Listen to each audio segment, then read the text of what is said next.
বাংলা নববর্ষের সূচনা হোক বাঙালির পাতে শুক্তো দিয়ে। যদিও শুক্তো খাওয়া অনেকেই শুরু করে দিয়েছো, তবে এই অমৃতসম শুক্তের জন্য লাগছে থালা ভর্তি সবজি। তো আমি এখানে নিয়ে নিয়েছি বেগুন, রাঙালু, শিম, উচ্ছে, গাজর, আলু আর ডাঁটা। এখানে আমি কাঁচকলাটা স্কিপ করেছি কোনো একটা কারণে, তোমরা কিন্তু এখানে অবশ্যই কাঁচকলার ব্যবহার করো। এইবার একটা বাটিতে একটু সর্ষে জল দিয়ে ভিজিয়ে রাখলাম, কিছুক্ষণ পর সেটা বেটে নেব। কড়াইতে একটু পাঁচফোড়ন দিয়ে এটাকে ভালো করে একটু গরম করে নিয়ে এটাকেও গুঁড়িয়ে একটা পাউডার বানিয়ে রেখে দিতে হবে। শুক্তো যদিও সবাই বানাতে জানে, কিন্তু প্রত্যেকের বাড়িতেই মশলার ব্যবহার, বানানোর ধরন একটু অন্য রকম। আজকে কিন্তু আমি আমাদের বাড়ির ধরনটা তোমাদের সাথে শেয়ার করছি। তো 2 গ্লাস জলের মধ্যে সামান্য একটু নুন দিয়ে যেসব সবজিগুলো একটু শক্ত, অর্থাৎ আলু, ডাঁটা, গাজর, রাঙালু, শিম, এইগুলোকে একটু ভাপিয়ে নেব।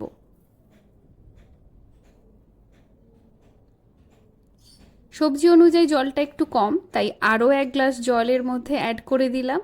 এবার গ্যাসের ফ্লেমটা হাই করে ঢাকা দিয়ে মিনিট 5-7 এরকম ফুটিয়ে নিলেই সবজিগুলো কিন্তু 60% সেদ্ধ হয়ে যাবে। এইবার এগুলো জল থেকে ছেঁকে তুলে নিচ্ছি। আর এই জলটাও কিন্তু অবশ্যই রেখে দেব, ফেলবো না, কারণ এটাও পরে রান্নাতে কাজে লাগবে। কড়াইতে সাদা তেল দিয়ে প্রথমেই কিছুটা বড়ি আগে ভেজে নিচ্ছি। বড়িগুলো একদম লাল লাল করে ভেজে নিতে হবে, ভালোভাবে না ভাজলে কিন্তু বড়িগুলো পরে ভেঙে যাবে। এইবার এই তেলের মধ্যে আমি দিয়ে দিচ্ছি টুকরো করে রাখা বেগুনগুলো।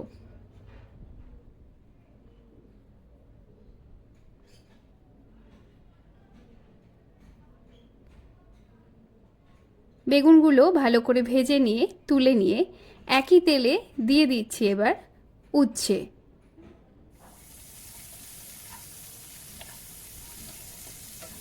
বেগুনের মধ্যে অনেকটাই তেল চলে যাওয়ার কারণে আরও একটু তেল দিয়ে দিলাম, দিয়ে উচ্ছেগুলোকেও একটু লাল লাল করে ভেজে নিতে হবে। উচ্ছে ভাজা হয়ে গেছে, এবার এগুলোকে তুলে এর মধ্যে দিয়ে দিলাম 2টো তেজপাতা, সামান্য একটু রাঁধুনি আর 5 ফোড়ন। তোমরা চাইলে কিন্তু রাঁধুনি বেটেও ব্যবহার করতে পারো, তবে এই রাঁধুনি 5 ফোড়ন দিলে ভীষণ ভালো স্বাদ আসে শুক্তে।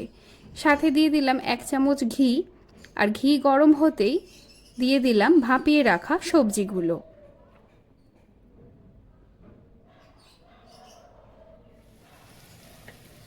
এগুলো একটু মিশিয়ে নেওয়ার পর বাকি সবজিগুলো, অর্থাৎ যেগুলো ভেজে রেখেছিলাম, সেগুলো এর মধ্যে অ্যাড করে দিলাম। তারপর দিয়ে দিচ্ছি 2 চামচ মতো সর্ষে বাটা। এইবার এর মধ্যে 1 কাপ পরিমাণ জল দিয়ে ভালো করে সব কিছু মিশিয়ে নিচ্ছি। দিয়ে দিচ্ছি স্বাদ মতো নুন। যারা এখনও আমার channel home cook with পুপু YouTube চ্যানেলটাকে সাবস্ক্রাইব করনি, তাদের কাছে রিকোয়েস্ট থাকলেও চ্যানেলটা সাবস্ক্রাইব করে বেল আইকনটা প্রেস করে পাশে থেকো। চ্যানেলে প্রত্যেক দিন নিত্য নতুন ভিডিও আপলোড হতে থাকে, আশা করছি সেগুলো তোমাদের কাজে লাগবে। এইবার একটু ফুটে উঠলেই 1 কাপ পরিমাণ দুধ আর গুঁড়িয়ে রাখা 5 ফোড়ন এর মধ্যে মিশিয়ে দিলাম।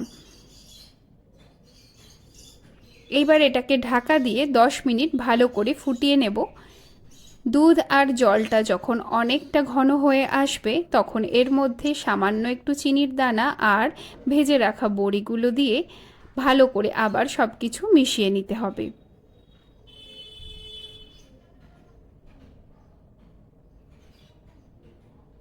দিয়ে দিলাম 1 চামচ গাওয়া ঘি। তারপর আরও 4 থেকে 5 মিনিট ভালো করে সব কিছু মিশিয়ে ফুটিয়ে নিতে হবে। দেখতেই পাচ্ছ এটা কতটা ঘন হয়ে গেছে। এইবার গ্যাসের ফ্লেমটা অফ করে আরও 1 চামচ ঘি দিয়ে 10 মিনিট ঢাকা রাখার পরেই রেডি হয়ে যাবে এরকম অমৃত সমান শুক্তো। রেসিপিটা তোমাদের কীরকম লাগলো অবশ্যই কমেন্ট করে জানিও। যদি ভালো লেগে থাকে তাহলে চ্যানেলটা সাবস্ক্রাইব করে দিও, অন্যদের সাথে শেয়ার করে দিও। আর অবশ্যই আমার Facebook page home cook with Pupu আর আমার পার্সোনাল অ্যাকাউন্ট অয়ন্তিকা লিম্পা দেশমুখে সংযুক্ত হতে পারো।